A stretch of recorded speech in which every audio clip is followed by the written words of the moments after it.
Now, budding bird enthusiasts have been out in their gardens and local parks this weekend taking part in the Big Garden Birdwatch. While the RSPB wildlife charity hopes this weekend isn't just a one-off and that people will take up bird watching on a more regular basis, as Rachel Brown's been finding out.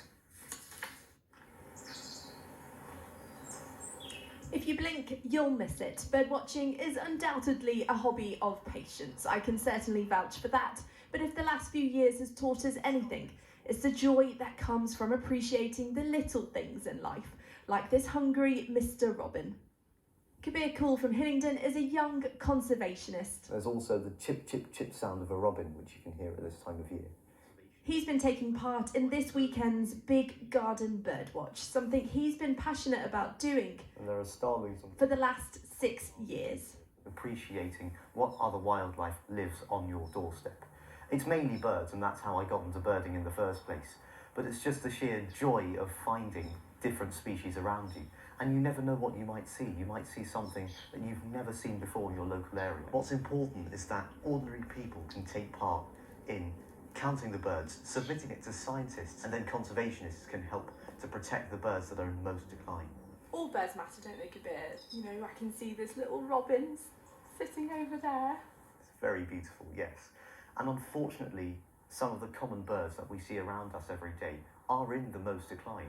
Greenfinches are in decline. Although today is officially the last day of the count, the wildlife charity RSPB hope it will encourage people to do it more often. Birdwatching is for everybody, and it's only once you start and get out there and kind of sit with nature that you start to realise that. Over the road, Kabir's neighbour is also a keen bird watcher, although this year's count she was left slightly disappointed. I found yesterday, between 10 to 11 and 10 to 12 in the morning, just 2 magpies. They came down onto the grass, I think, to pick something off the grass.